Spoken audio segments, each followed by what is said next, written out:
Bismillahirrahmanirrahim. Macam-macam isim. Di segi umum dan khusus, isim terbagi dua. Satu, isim nakirah.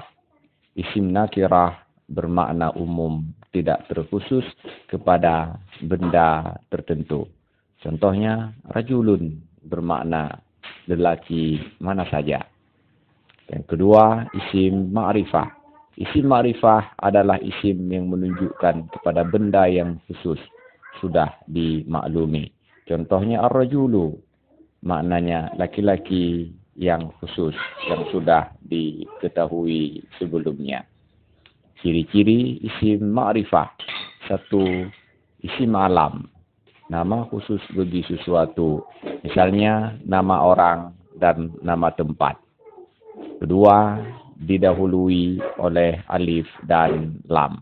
Ketiga, kata ganti atau isim dhamir. Yang keempat, isim penghubung atau isim mausul.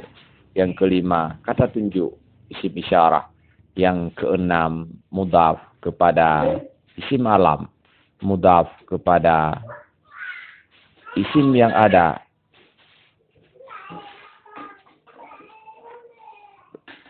Mudhaf kepada isim yang ada alif dan lam, mudhaf kepada isim dhamir, mudhaf kepada isim mausul, mudhaf kepada isim isyarah. Di segi gender, isim terbagi kepada muzakkar dan muannas. Satu, muzakkar, artinya laki-laki. Ciri-ciri isim muzakkar tidak ada tambahan ta ta'nis pada akhirnya. Contoh, muslim, orang Islam laki-laki. Yang kedua, muannas, perempuan. Ciri-ciri isim muannas ada tambahan ta ta'nis pada ujungnya. Contoh, muslimatun, orang Islam wanita.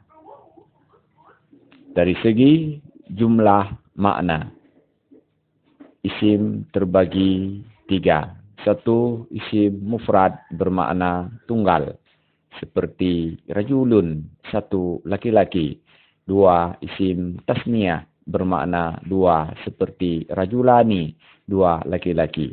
Ciri-ciri isim tasniyah adalah satu ditambah alif dan nun yang berbaris di bawah. Dari bentuk mufradnya bila marfu'. Contohnya, rajulun, mufrad seorang laki-laki, menjadi rajulani, tasniyah, dua orang laki-laki.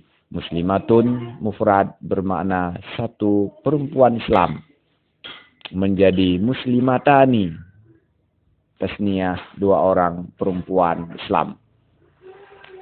Dua, ditambah ya mati dan nun berbaris di bawah dari bentuk mufradnya bila mansub atau majrur, dan huruf sebelum ya tambahan itu berbaris di atas. Contohnya, rajulan, mufrad seorang laki-laki menjadi rajulaini, tasniyah, dua orang laki-laki. Imra'atun,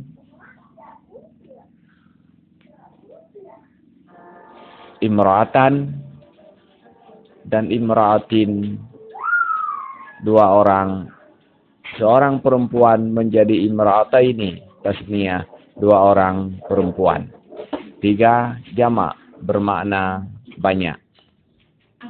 Contoh, jamak ada tiga macam. Satu, jamak muzakkar yang salim. Bentuk jamak untuk laki-laki berakal tanpa merusak bentuk mufradnya. Ciri-ciri jamak muzakkar yang salim ditambah. Ciri-ciri jamak muzakkar yang salim. Satu, ditambah waw mati dan nun berbaris di atas dari bentuk mufradnya bila marfu'.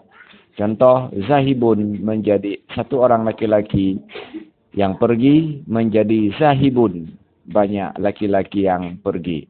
Dua, ditambah ya mati dan nun berbaris di atas dari bentuk mufradnya bila mansub, dan huruf sebelumnya Dan huruf sebelum ya tambahan itu berbaris di bawah. Contohnya dakhilan dan dakhilin, seorang laki-laki menjadi dakhilina, jamak bermakna banyak laki-laki.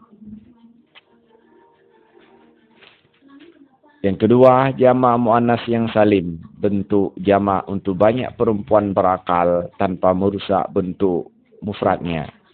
Ciri jamak muannas yang salim adalah ditambah alif dan ta dari bentuk mufradnya. Contoh, ketika marfu' muslimatun, seorang perempuan, seorang muslim, wanita menjadi muslimatun, banyak wanita muslim. Contoh, ketika mansub dan majrur rahimatun atau dan rahimatin, bermakna seorang perempuan penyayang menjadi rahimatin, banyak perempuan penyayang. 3, jamak taksir, bentuk jamak yang merusak bentuk mufradnya dengan cara ditambah atau dikurangi hurufnya.